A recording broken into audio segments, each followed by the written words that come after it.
Welcome to the Legal CFO. Welcome to the show where clarity meets profitability. This is the Legal CFO with Ryan Kimler, the founder of Net Profit CFO. If you're a law firm owner looking to get a handle on your finances, grow your bottom line, and finally take control of your numbers, you're in the right place. Each episode, Ryan breaks down the business side of law with straightforward strategies to help your firm run smarter, earn more, and scale with confidence. I am your host, Evan Mack, and today's episode is Realization, Collection, and Retainers, the revenue you're missing. Ryan Kimler, how are you doing, sir? I'm doing very well. Excited to be here today and excited to dive into this topic. This is one of my favorites. If you're excited, let's go. Let's do it. So what's the difference between realization rate and collection rate? And can you tell the people at home why it matters? Sure, absolutely.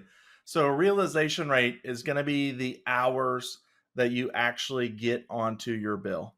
Okay, so if you're an attorney, you're billing hourly at your firm, maybe you're working 40 hours a week, but that doesn't mean that 40 hours gets on your bill. So realization is what gets on the actual bill and does not get cut, right? So sometimes, you're doing legal research or sometimes maybe you do a collaboration with a couple other staff members and maybe you cut back some time, give a little bit of a discount to your client. Realization is kind of the net hours, if you will, after we take those items out. And then your collection rate is, you might bill your client, let's just say $5,000, but you might not collect that $5,000 immediately if you don't have it in trust. So there's a difference basically between what you bill and what you actually collect and money that actually comes through the door and comes into your bank account. So client relationships are probably very, very important when it comes to this, but how can firms improve the collections without kind of damaging that relationship? For sure. Yes. So one of the best practices that I use with the firms that I work with, I tell them if you're billing hourly, you need to estimate what is your monthly bill going to be. So I'm just going to throw out, random easy round numbers here and just an example. Let's just say you're a family law attorney and you're working a divorce case, okay? And maybe on average, your monthly bill is going to be $3,000. You need to get up front a retainer that is 3 months. So if your monthly bill is going to be $3,000, I tell them you need to get a retainer that is $9,000. A lot of attorneys, a little bit of a pushback that they'll have is, well, if I tell my client it's going to be a $9,000 retainer, I'm not going to sign as many cases. Which is not true.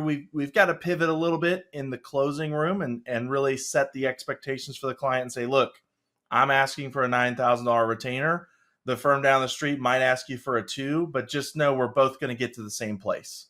We're both going to, it's going to cost you the same amount. It's just a matter of how much are you putting down up front, right? And you could probably bend the rules a little bit and work with your clients if you had to. But here's why I say 3 months of a retainer. And I'm going to go to the calendar here and just use an example. So let's just say you start a brand new case March 1st, sign the client, and you're ready to get started with work, and you've got that $9,000.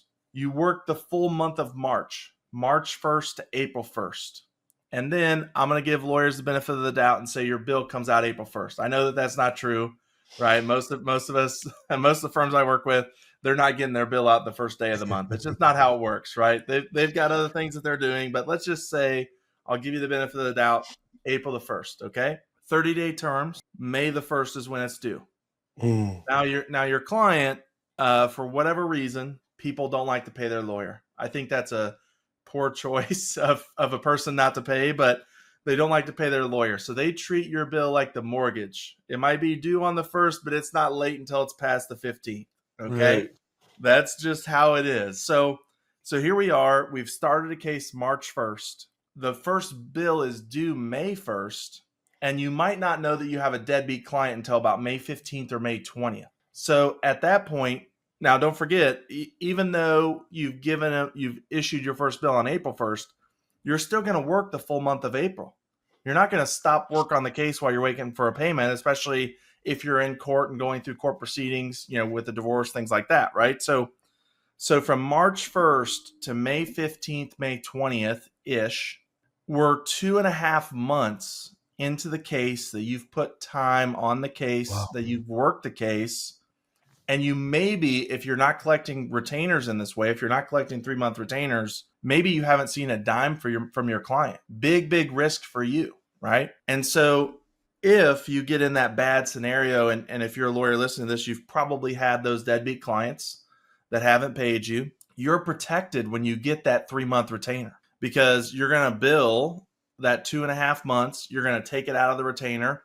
And if they don't pay you beyond that, if they don't replenish that retainer, you can go to them and say, look, you haven't paid me on your case. Here's what's left of your retainer. Issue them a refund, and you can move forward and move on. And you haven't lost out any money, and you haven't lost out any time. Wow. That's great. That's great. So what are common causes of low realization or collection rates in law firms, if you can kind of break it down for people? Let's start with the realization side, because the realization side is what's getting on your bill. So on the realization side, the biggest thing that I would say for lost realization time would be not tracking your hours daily. And for all of us, we have busy lives, right? If I asked you what you did last week, you'd probably have a hard time coming up with it. I know I Yeah. would, right? Like, let's see. Last week, Memorial Day started Monday, right? Like we Yeah. had a holiday in there that might help, but it's hard, right, to think about what did I do last week. So, if you're not tracking your time daily, right, or even if we get to Friday and I asked you, like, what do we do on Monday? It's going to be impossible to know, especially if you're in multiple case files, working with multiple clients. You've got to track your time daily, and you just have to be diligent about it, because if not, you're going to miss out on time. And I know the first thing attorneys do, they want to be fair to their clients. And so if you're not tracking it daily and you're going back and you're estimating the time that you spent on a case, you're always going to underestimate. You're always going to, try to be favorable to the client. And so then you're losing out on time that you really put in on the case. So that's on the realization side. On the collection side and improving collection rates, leveraging retainers, right? Just like I talked about the 3-month structure, you've got to have retainer money on file. And if you get in a position, I tell firms, we've got to have some sort of procedure that if you've worked a case and you're $5,000, $10,000 over a retainer, we've got to have some sort of procedure where we stop work, because otherwise you just keep going in the hole. You're relying on your client to pay you. Maybe if it's a repeat service, if we're talking like corporate business law, and you've worked with this business account for a long time and they pay, maybe that's okay. If it's more of a consumer thing and you're working with this client for the first time, we've got to have a process where we can kind of pause work on that case file, really chase down a payment, and then if they're not going to pay us, figure out, do we need to part ways? Do we need to get off this case, right? Because you're not in business to work for free, right? So on the collection side, I think that's one of the biggest things. More retainers, keeping an evergreen retainer. So in the example that I gave, $9,000 retainer. If your first bill is $4,000, you still send that to the client. You have that money sitting in trust, and you can take it and pay that bill, but you still send the $4,000 bill to the client so that they can pay that money back into trust. So your $9,000 retainer drops to $5,000, and then they make the $4,000 payment, and it's back up to $9,000, right? So that you've always got that 3 months cushion sitting there. And then when the case closes, after you issue your last bill, they've got money hopefully left over. You can give them a refund. Hopefully you've gotten them a great result on their case. And so not only are they getting a great result from you, but they're also getting a refund from you. Those are definitely some of the best ways that you can really improve on the collection rate. The other way is to be really consistent in your billing. As I talked about, not very many law firms are getting them out on the first. Okay, but first few days of the month, you want to keep that consistent for your clients so that they know when the bill is coming, especially ones that you work with on a recurring basis or an ongoing basis. And you definitely want to have terms on your bill. Just giving to your client, due upon receipt. Most people are decent, and to them that means 30 days, but not to everybody, right? Due upon receipt could mean whenever I get around to it, right? And so keeping that consistency of, we bill within the first 5 days of the month, it's a 30-day term, right? And so you're expecting all of your bills at the beginning, or payments by the beginning of the next month. keeping that consistent for your client, that is going to definitely help your collection rates and help you have less that's uncollected for sure. You touched on it a little bit. We've been talking about retainers, but can you give an example of how retainers strengthen a firm's financial foundation? Yes, for sure. So what's really, really cool, a lot of the clients that I work with, they're probably not on that 3-month retainer system that I just talked about. But if you can get there, right, and you can kind of make that transition, what's really, really cool is you do your billing. And again, if we're, using our standard procedures there of first 5 days, what's really a relief to the owner is when we can do our billings and we can make a transfer out of the trust account that covers 75% of our month's expenses or 80% of our month's expenses. Or even I have some firms that their trust transfer pays the full month of expenses. So as a law firm owner, I mean, just, sit and think about that for a minute, right? What if you've got a small team, you've got payroll, you've got your overhead office space, you've got your insurances of malpractice and all those kind of things. Think about if in the first 5 days of the month, you could transfer enough money over from the work that you just did last month to pay 90% or 100% of this month's bills. That includes running payroll, paying your rent, right? I mean, think about how well you would sleep at night, right?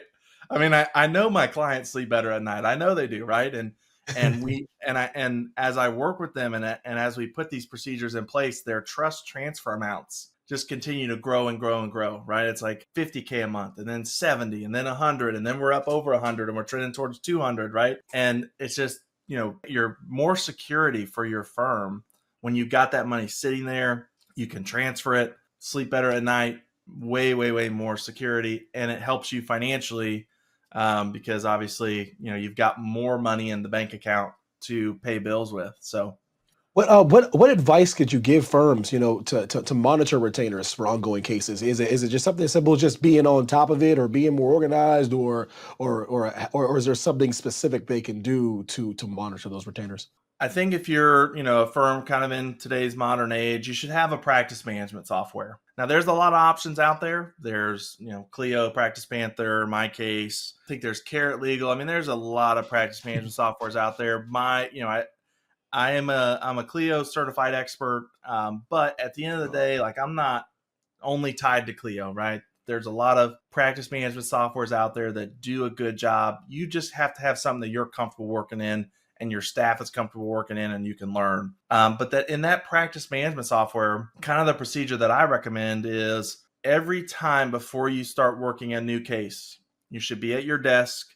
You should log into that practice management software and you should look at the client file. You're probably doing that anyway to review where it's at, review what needs to be done, review what tasks are coming up and due. And in that and that also helps you track time daily too, right? If you're logging into that and you start a timer and, hey, I'm working on this case now. But in that practice management software, a lot of them right on the front dashboard, they tell you what funds are in trust. And a lot of them also tell you, this is how much work you've got in progress right now, meaning it's hours that we have completed this month that we haven't put on a bill yet. So I love it when the software has a dashboard right on the front and you can see, okay, we've got $4,000 in trust. Our work in progress is $3,000 or our work in progress is $6,000, right?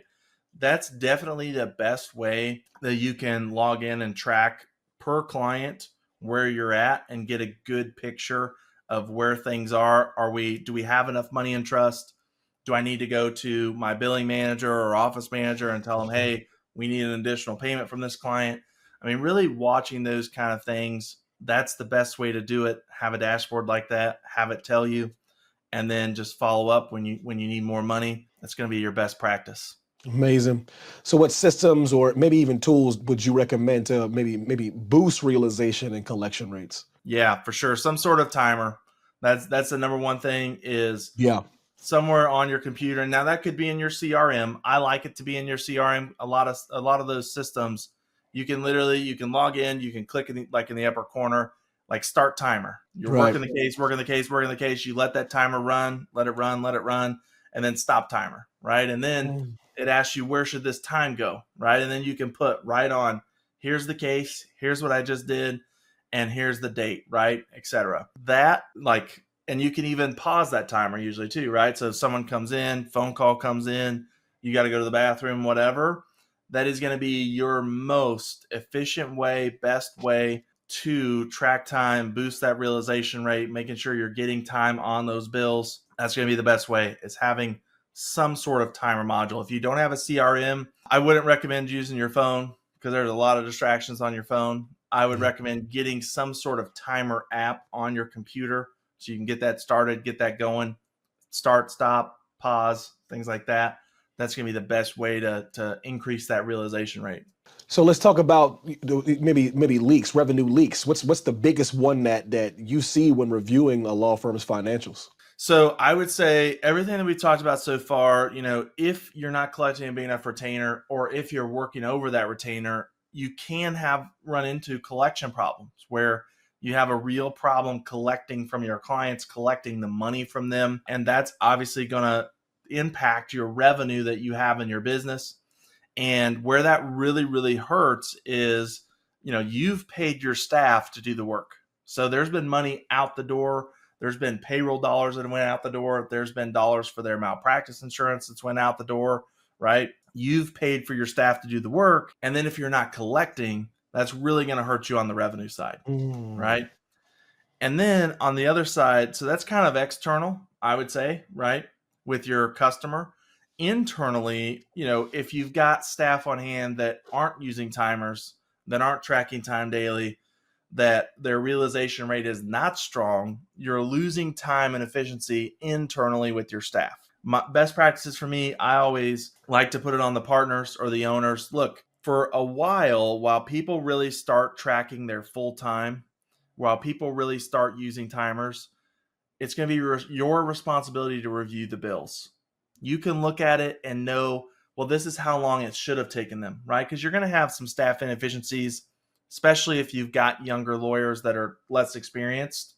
Yeah. They're going to spend more time to do something than what you would like to bill to the client. So it's your job to review the bills. Now, over time, that'll get better, right? Over time, those inefficiencies will hopefully become less, right? Because you're going to have those conversations with your staff. Hey, when we're doing task XYZ, our target time is 1 hour, right?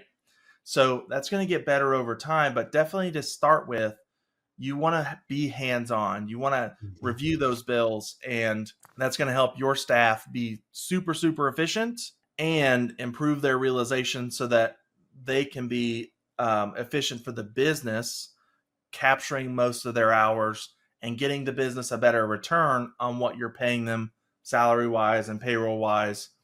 And I think it's really great, to offer bonuses and things like that for the people that do really great with realization, because that's going to help you on the collection side and more revenue. Ryan, thank you so much, brother. For sure. Absolutely. Thank you for having me. And it was great topic today. Awesome. And thank you all for listening to the Legal CFO with Mr. Ryan Kimler. If you're ready to get financial clarity for your law firm, visit netprofitcfo.com. Don't forget to like, follow, and leave a review. Subscribe, because the more you know, the more you grow. Thank you for watching. Thanks for watching. Be sure to hit that like and subscribe button and leave us a review in the comments.